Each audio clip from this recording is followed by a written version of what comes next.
بسم اللہ الرحمن الرحیم۔ السلام علیکم۔ میاں مٹھو چوری کھائے گا،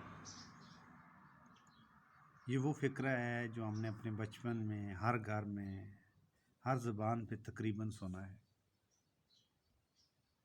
میں اسکول سے کچھ پیپر لے کے آیا تھا اور پیپر چیک کر رہا تھا، اس دوران تھکن ہوئی تو تھوڑا سا سستانے کے لیے میں چرپائی پہ لیٹ گیا اور مجھے وہ اپنے کچھ آوازیں آئیں جن سے مجھے یہ فقرہ یاد آ گیا۔ جب مجھے یہ فقرہ یاد آیا تو میں سوچنا شروع ہو گیا کہ وہ میاں مٹھو چوری کھائے گا کدھر گیا ہے۔ وہ میاں مٹھو جو ہر گھر میں کبھی پنجروں کی زینت ہوا کرتا تھا، وہ مکئیوں پہ غول کے غول اڑتے تھے اور ٹماٹروں پہ دائیں بائیں ہر جگہ موجود ہوتے تھے، اب شاید کئی مہینوں کے بعد جو ہے وہ کہیں ایک آدھ بیچارہ بھولا بھٹکا نظر آتا ہے۔ میں آج کا ویلاگ جو ہے وہ اس میاں مٹھو کے نام کر رہا ہوں، جس کو بنانے کا جو مقصد ہے بحیثیت استاد یا بحیثیت والد یا بڑا بھائی یا معاشرے کے ایک رکن کے طور پہ میں نے کہا چلے جی اپنی ذمہ داری بھی ادا کرتے ہیں۔ میاں مٹھو بڑی خوبصورت چیز ہے، جہاں دکھنے میں خوبصورت ہے وہیں ہے کیا کہتے ہیں کہ باتوں میں بڑا خوبصورت ہے اور عادات میں بڑا خوبصورت ہے۔ بٹ افسوس یہ ہے کہ اب یہ میاں مٹھو ناپید ہوتا جا رہا ہے۔ یہ جو میاں مٹھو ہے جو ہمارے جس میاں مٹھو کو ہم دیکھا کرتے تھے، میری ایج کے لوگ یا میرے سے بڑے لوگوں سے زیادہ غور سے دیکھا ہے، یا میاں مٹھو کی ان عادات سے جو واقف ہیں، وہ میاں مٹھو ہماری نئی نسل کے لیے، وہ میں جب اپنی بیٹی کو دیکھتا ہوں تو مجھے لگتا ہے کہ میں اپنی بیٹی کو صحیح نہیں بتا پاؤں گا کہ وہ میاں مٹھو کیسے باتیں کرتا تھا، وہ میاں مٹھو کی ویلیو کیا تھی، اس کی مٹھاس کیا ہوتی تھی۔ جو بات کرنے کا مقصد یہ ہے کہ میں اپنے اسپیسیفک علاقے کی بات کروں، ہمارے علاقے میں بہت زیادہ تعداد میں جو ہے وہ یہ اپنا یہ نارمل یہ جو طوطا تھا موجود ہوگا، وہ قدرتی حسن کو بڑا چارمنگ کرتا تھا۔ وہ میاں مٹھو اب ہم میں موجود نہیں، اگر کہیں موجود بھی ہے تو وہ بیچارہ کہیں وہ اس پردیسیوں کی طرح آتا ہے اور بس اوپر دور آسمانوں میں اڑتا ہوا گزر جاتا ہے۔ ہمیں نصیب نہیں ہوتا کہ ہم اس کی رنگینی کو دیکھ سکیں، اس کی چونچلی عادتوں کو ہم جو ہے وہ اپنے بچوں کو دکھا سکیں۔ اس کی وجوہات کیا ہیں؟ میں نے تھوڑا سا غور کرنا شروع ہوا کہ وہ میاں مٹھو جو ہے وہ بیچارہ میاں مٹھو سے ایک اجنبی یا ایک گمنام کیسے ہوا میاں مٹھو۔ تو جو بتانے کا مقصد یہ ہے وہ تھوڑی سی انسیت کہہ لیں، یا میں چونکہ اس چیز سے ہٹ کے کہہ رہا ہوں کہ میں ہلکا سا ایک چھوٹا سا ایک شکاری رہا ہوں جس کو تھوڑا بہت شکار کا کریز تھا، جس کا مجھے اب افسوس بھی ہوتا ہے بہرحال کہ یہ کام نہیں کرنا چاہیے تھا۔ جو میں اپنا بچپن یاد کرتا ہوں تو ہمارے گھر میں ایک صحن ہوا کرتا تھا، ہماری دادی اماں اللہ پاک ان کا اگلا جہان آسان فرمائے، ان کی درجات بلند کرے، جو ہمارے ہاں بھینسیں ہم نے رکھی ہوئی تھی، صحن سے آگے جو ہے وہ ایک دریک ہوا کرتی تھی پرانی، اس کا بھی اسکیچ مجھے یاد ہے کہ اس کے نیچے وہ بھینسیں باندھ ہم کرتے تھے، ہماری 2-3 بھینسیں ہوا کرتی تھی اور ایک کونے پہ وہ درخت تھا، اس کے ساتھ وہ بھینسوں کی وہ کھرلی ہوتی تھی جیسے ہم میں چارہ ڈالتے تھے، اس درخت کے اوپر وہ ہے وہ طوطے آتے تھے اور وہ اپنا وہ بناتے تھے، گھر بناتے تھے۔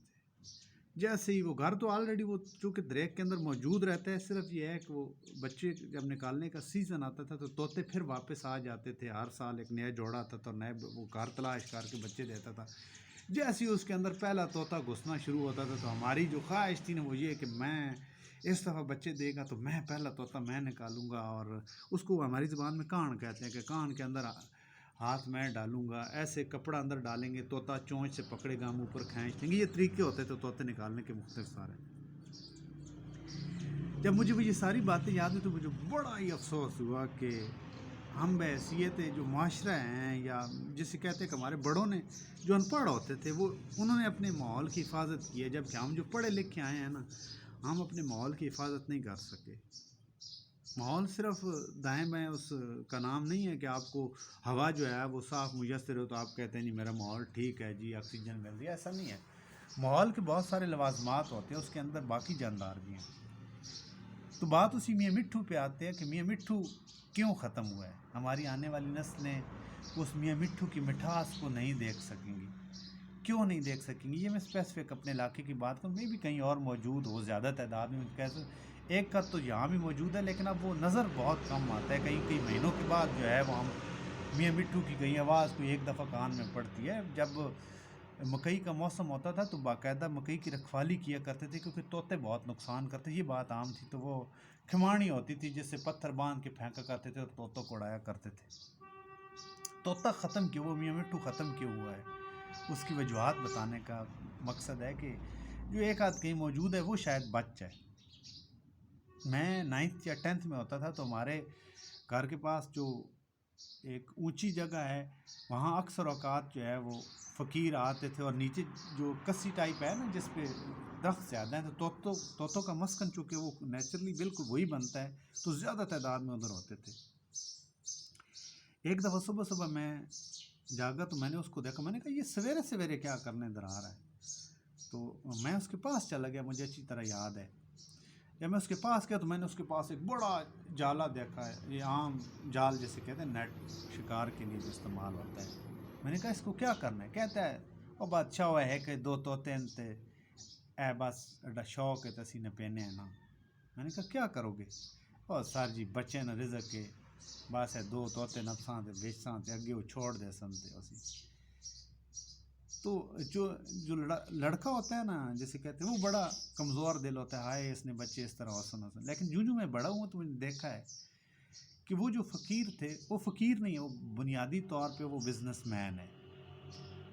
وہ بزنس کیا کرتے ہیں کہ لوگوں کی نفسیات ہوتی ہے ہمدردی کی، کسی چیز پہ ترس کھانے کی.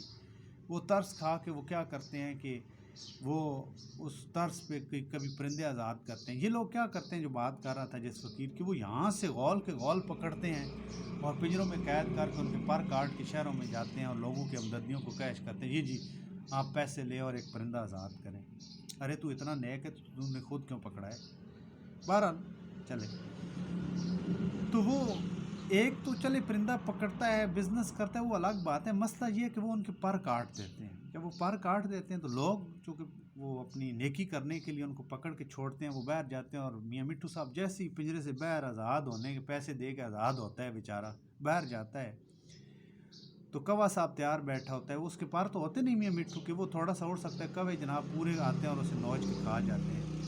اور یوں یہ پورا سائیکل جو ہے وہ ڈسٹرب ہوتا ہے. ایک وجہ تو یہ، دوسری وجہ شاید ہماری خوراک جو ہے اس پہ زیادہ تر سپرے کا اثر ہے. چونکہ طوطے کی خوراک جو ہے وہ عام طور ٹماٹر پھل شل یہی ہے وہ کھاتا ہے، تو سپرے کی وجہ سے ختم ہوا ہے. یہ ساری بات کرنے کا مقصد یہ ہے کہ کچھ حد تک تو ہم بحیثیت انسان اس کی پروٹیکشن کر سکتے ہیں نا. تو ایک تو کوشش کریں کہ آپ کے دائیں بائیں اگر کوئی اس طرح کا وارداتیہ آ رہا ہے جو کہہ رہا ہے کہ جی ہمارے یہ ہم ایسے کرتے ہیں، ہم جا کے چھوڑ دیتے ہیں، تو خدا رہا اسے کہیں کہ مت شکار کریں. وہ ایک آدھ جو جوڑا ہے وہ بچے دے گا اور یوں ہمارا مسکن جو قدرتی اس نے وہ واپس آ جائے گا. تھوڑی سی سٹرگل کی کوشش ہے، اپنے علاقوں میں شکار کو بند کیجیے. میں آپ کو پہلے بھی بتا چکا کہ میں نے بھی شکار کیا ہے، افسوس بھی ہوتا ہے. ایک چیز تو یہ طوطوں کے بارے میں تھی. دوسری ہمارے ہاں میں چونکہ ایک میرا جو گھر ہے وہ ذرا جیسے پیور دیہاتی قسم کی جگہ ہے اس پہ موجود ہے، تو مجھے ذرا زیادہ اتفاق ہو جاتا ہے عام لوگوں سے کہ وہاں شکاری وغیرہ آتے ہیں تو نظر آتا ہے. بعض کا تو ہم روک دیتے ہیں، بعض کا یہ مجبوریاں ہوتی ہیں کہ آپ کے اپنے بیچ میں بہت سارے لوگ شامل ہوتے ہیں جن کی وجہ سے میرے جیسا کمزور آدمی بھی روکنے سے قاصر ہوتا ہے کہ کہیں برادری نہ چلی جائے یا کہیں ہونا. چونکہ یہ منافقت ہے تو میں اس منافقت کو ظاہر کر دیتا ہوں کہ میں بھی ایک چھوٹا بڑا منافق ہوں. لیکن چلیں اپنے حصے کی کوشش تو کرتے ہیں. یہ جو جنگلی تیتر ہے، شکار آپ کو اللہ نے جائز کیا آپ کے لیے، آپ شکار کریں، لیکن شکار کا مطلب یہ نہیں ہے کہ آپ قتل کریں. جناب آپ ایک دو آپ نے پکڑے ٹھیک ہے، آپ کا وہ شکار کا جو ٹیسٹ ہے وہ بھی پورا ہو گیا، آپ کی شوق بھی پوری ہو گئی. اب آپ جب پورے تھیلے بھرنا شروع ہو جاتے ہیں تو وہ شکار نہیں، وہ بنیادی طور پہ قتل ہے. پھر دوسری بات ہے، لوگ اللہ کے بندے میں ٹھیک ہے آپ نے شکار کرنا ہے کر لیں، آپ شکار میں بھی اسپیسیفک ہو جائیں. آپ کو پتہ ہے جب آپ ایک چیز پکڑ دیتے ہیں، آپ کو پتہ ہے یہ نر ہے یہ مادی ہے، آپ کوشش کریں، کچھ شرعی اصول بھی ہوتے ہیں کہ آپ جو فیمیل ہے کسی بھی شکار کی، اس کو خدا را اگر آپ نے پکڑ بھی دیا تو اس کو چھوڑ دیں۔ میں مثال دیتا ہوں کہ ہمارے ہاں جو ہے وہ عام طور پہ بٹیرا بڑا پکڑا جاتا ہے، تو شکارو جو ہے نا، وہ شکارو پتہ ہے کیا کرتے ہیں، وہ جہاں بٹیرا تو کہتے ہیں ٹھیک ہے جس کو لڑائیں گے اس کو تو بیچ دیں گے، ارے بیچاری بٹیری جو ہے فیمیل ہے وہ پکڑی گئی، چلو جس کو چھری کے آگے ذرا کھائیں گے۔ ارے خدا کے بندو، اگر آپ نے اس کو دوسرے کو رکھنا بھی ہے تو دوسرے کو رکھ لیں، اس فیمیل کو چھوڑ دیں واپس، وہ کل کو انڈے دے گی، بچے دے گی، آپ کا شکار بھی قائم رہے گا، آپ کا ساری چیزیں قائم رہیں گی۔ اس کے علاوہ جو ہمارے علاقے کی تیسری جو چیز ہے جو میں بتانے والا ہوں، جو ختم ہونے کے قریب ہے، تقریباً ختم ہو چکی ہے بہت۔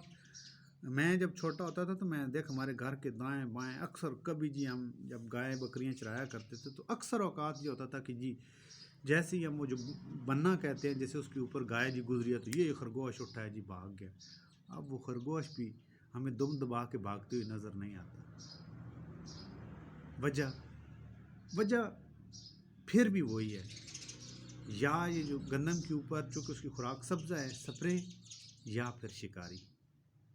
سپرے تو چلو وہ چونکہ اس کی خوراک ہے، اسے اسپیسیفک وہ سونگ لیتا ہے، کہیں نہ کہیں وہ اپنے آپ کو بچا سکتا ہے۔ یہ بڑی ٹیکنیکل بات ہے، آپ سمجھ رہے ہو کہ زیادہ سپرے سے مرتا ہے، نہیں۔ آپ ذرا چیز کے اوپر زہر لگی اور اس کی بو آ رہی ہو، آپ کھائیں گے؟ نہیں کھاتے۔ خرگوش بھی کہیں نہ کہیں گھاس ڈھونڈ لیتا ہے صاف والا اور وہ کھا لیتا ہے، بچ جاتا ہے۔ مسئلہ سپرے کا نہیں، مسئلہ زیادہ اوور قسم کے شکار کا ہے۔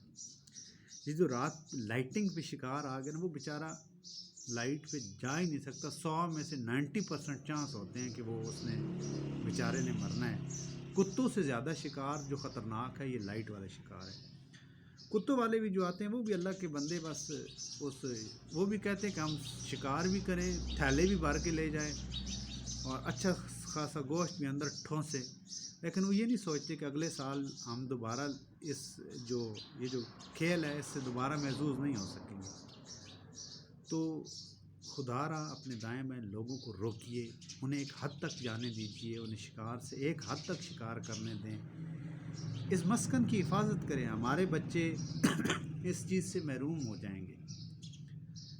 ایک تو ثواب کا ثواب ہے کہ کسی چیز کی جان بچی رہے گی۔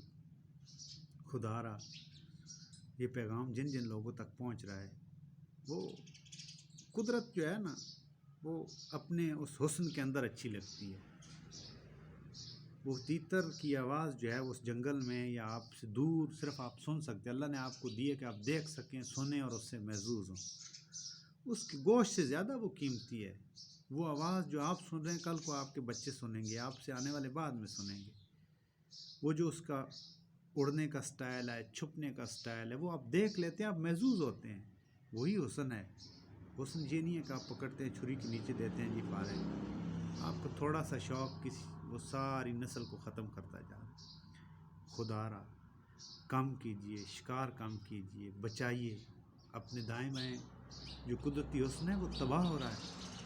اللہ کا نام ہے، اپنے بچوں کے اندر یہ پروموٹ کیجئے، لوگوں کو سمجھائیے، لوگوں کو قائل کیجئے۔ میری بات کئی لوگوں کو شاید بری بھی گزرے جو شکاروں ہیں، چونکہ میں خود رہا ہوں، میں بڑا فیل ہوتا تھا کہ لوگ شکایت کر دیتے ہیں، بہرحال غلط ہے۔ اس غلطی میں سب سے پہلے میں منافق شامل تھا، میں کرتا رہا ہوں، لیکن بہرحال معذرت ہے۔ شکار جائز ہے، ایک بات پھر بھی سن لیں، لیکن شکار اصول کے مطابق کیا جائے تب جائز ہے۔ شکار قاتل کے لیے جائز نہیں ہے۔ جو قاتل سے مراد بندہ قتل کرنا نہیں ہے، قاتل سے مراد یہ ہے کہ وہ جو گوشت کا رسیہ ہے نا کہ گوشت ہی کھانا ہے میں نے، اس کے لیے جائز نہیں۔ خدا را شکار کیجئے، قدرتی حسن کو بچائیے، شکار اصولوں کے مطابق کیجئے۔ پہلی بات ہے کوشش کیجئے، خیر ہے نہ کیجئے۔ شکار سے زیادہ قیمتی ان چیزوں کی جو نیچر کے اندر رہ کے آپ کے لیے جو لذت کا سامان وہ پیدا کرتے ہیں وہ زیادہ قیمتی ہے۔ خوش رہیے۔ میری بات پسند آئی ہو تو اس پہ عمل کیجئے، اگر پسند نہ آئی تو درگزر کیجئے۔ میں بھی انسان ہوں، کوئی ضروری نہیں ہے کہ میں 100% ہو سکتا ہوں۔ جو اپنے دائیں بائیں دیکھا ہے وہ بات آپ تک پہنچا دی ہے۔ آپ کئی جو بڑے ہیں وہ میری بات سے اتفاق کریں گے، میرے جو چھوٹے ہیں وہ کہیں گے جی یہ تو ویسے ہی باتیں کر رہے ہیں۔ جب آپ بڑے ہوں گے تو آپ کو تھوڑا سا پتہ چلے گا نہیں نہیں یہ باتیں ٹھیک ہیں۔ اپنے آنے والی نسل کے لیے خدا را قدرتی حسن کو قائم کیجیے۔ آپ کو اللہ تعالیٰ ہر جگہ خوش رکھے، آپ جہاں رہیں خوش رہیں۔ میرے چینل کو لائک کیجیے، سبسکرائب کیجیے اور شکار نہ کیجیے۔ گوشت خیر ہے، فارمی چوزے کا کھال ہے، وہی ٹیسٹ ہے، اتنا فرق نہیں ہے، لیکن وہ جو حسن ہے اس کو قائم رکھیے۔ اللہ آپ کو جزائے خیر دے۔ Thank you.